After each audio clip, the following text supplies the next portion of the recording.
Today we're going to create the entire universe from the equations of a theory of everything known as binary mechanics.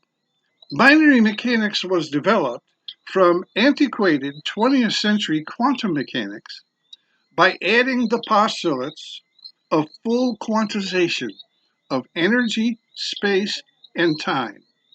Results from the old quantum mechanics could only give a probability for a physical event, obtained from a complex number shown here. We can parse the items of this complex amplitude and quantify energy by limiting the absolute value of x and the absolute value of y to 0 or 1 to get the first two binary mechanics equations. M equals 0 or 1 and L equals 0 or 1. When M or L equals 1, it's called a one state or a quanta of energy in binary mechanics. So we have two kinds of energy, M and L. With length quantized in the italic L shown in the graph, a spatial object may be defined called the spot unit, where this energy occurs, called the M and L loci. Three-spot units in the lower right may be combined in our 3D space to form a spot. There are 8 permutations of the parts of the complex amplitude, shown in the upper left, which define a spot cube which predicts 8 elementary particles, 3 down or d quarks, and the electron, and their antiparticles. Finally, space is seen as a lattice or lattice of these spot cubes. With that short introductory background, we're ready to create a universe. Let's go, let's do this. Okay, step one in building our universe is that we need a place to put things. That place is the spot unit. 2, the spot unit is more than a volume to put things. What things do we have? We have the L and M type quanta, which represent units of energy.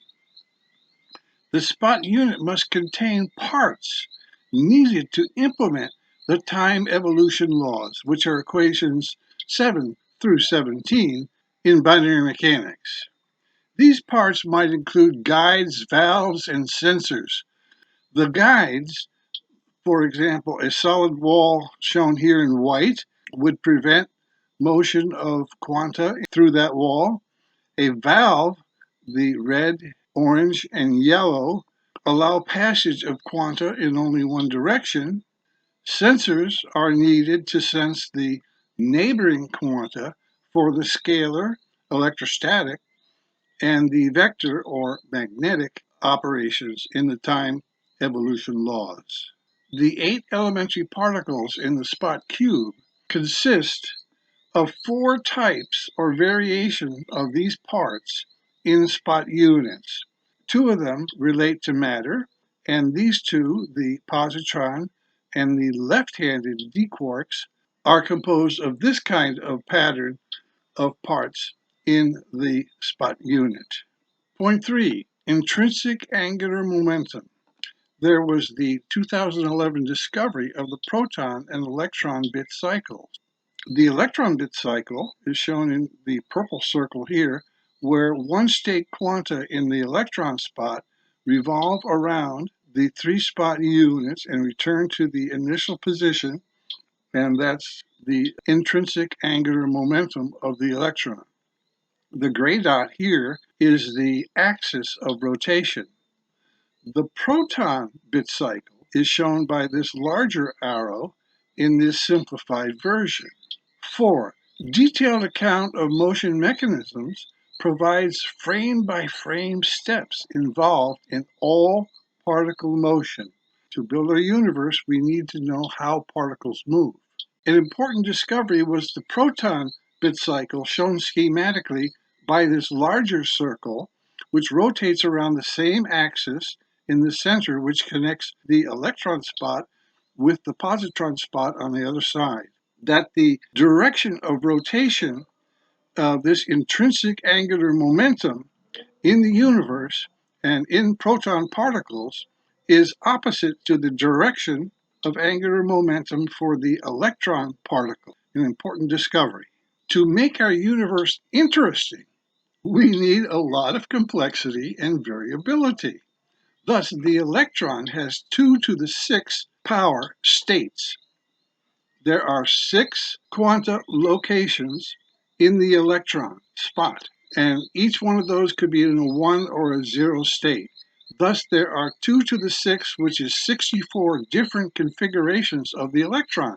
That gives us a little bit of complexity and variability, doesn't it? Now, the proton, which is one of the hadron class of particles, has 2 to the 42 states. Here is the pro version of the proton bit cycle.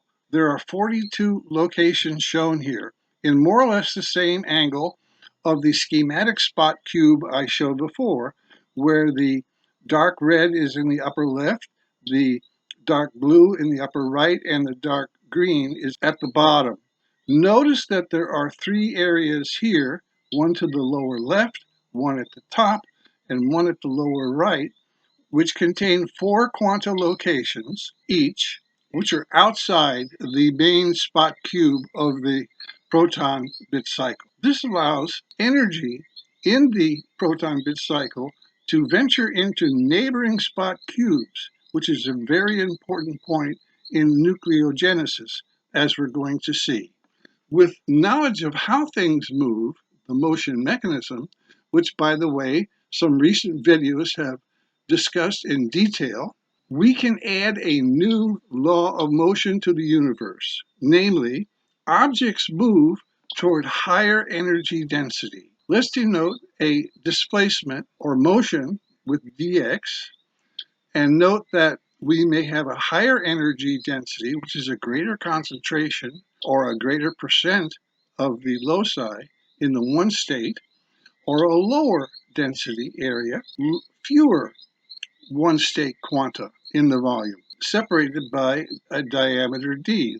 Thus, we can let the energy density gradient equal d1 minus d2 divided by the diameter or size of the object.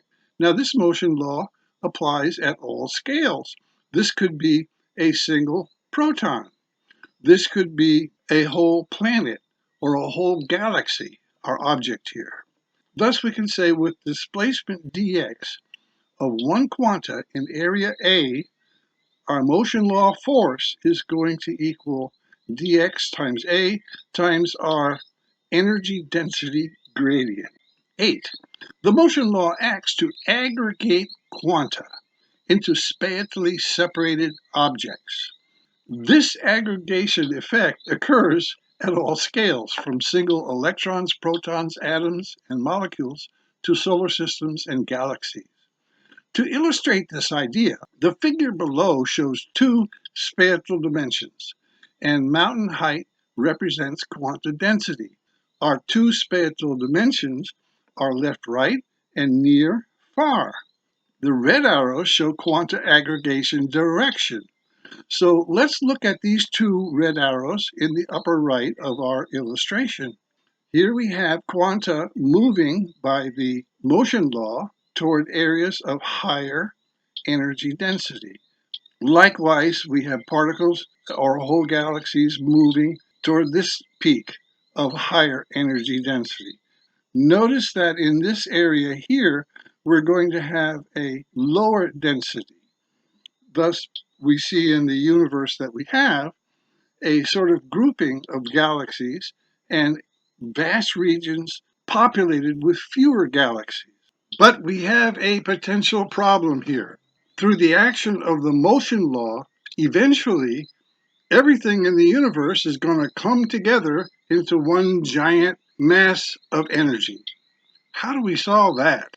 Okay, extreme energy aggregation due to the motion law results in massive jets of quanta, which astronomers have observed, and explosions, such as supernovas, in volumes with near maximum energy density.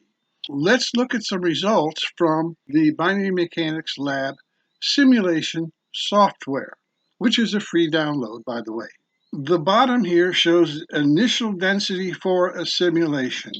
We can start with very few quanta on the left here in our simulation, or have a whole lot of quanta, including up to maximum energy density. When we let the simulator run in a certain, what I call vacuum mode, all the quanta that leave the simulation are lost to the simulation. They're just gone. What is happening is that these quanta represent electromagnetic radiation and kinetic energy of particles in the simulated volume. And they can leave and go. And when that happens, the temperature of the simulated volume is reduced. When the temperature is reduced to 0 Kelvin, how do we know that, by the way? We know that because for a period of time running the simulator, no further quanta exit the simulated volume. There's nothing left to exit. What remains, and it's at 0 Kelvin. This is a very important point. So let's look at what we have here. This curve shows the final density, including both particles and so-called perfect vacuum. Perfect vacuum is just defined as there are no ions or atoms left in the volume. If we subtract out the particle part, we're left with the vacuum. And what this study shows right here is that vacuum is not empty, that it is full with quanta. In fact, most of the energy in the simulation at 0 Kelvin is not particles, but is one-state quanta circling in bit cycles for the proton and the electron, but below the threshold for creating a particle. You need a certain number of quanta in the elementary particle locations I showed you in the spot cube in order to have a particle detectable by our instruments. Now look at this point over here. At maximum density, when that is finally cooled down, you get a very low final density over here. This is a massive explosion. That's what that represents. Supernovas may produce low density volumes. And by the way, these volumes, very interesting point here about our universe, are opaque to light transmission. Why would this happen? Any incoming quanta to these low density regions or volumes would be captured in electron and proton bit cycles before any of that energy can make its way through that volume to be then seen or detected on the other side. So that's a unique prediction of binary mechanics. So we have a balance then between the energy aggregation due to the motion law and various explosions or massive jets of quanta leaving a highly energy dense area to balance it all out in our universe. So we're well on the way to making a pretty good universe here.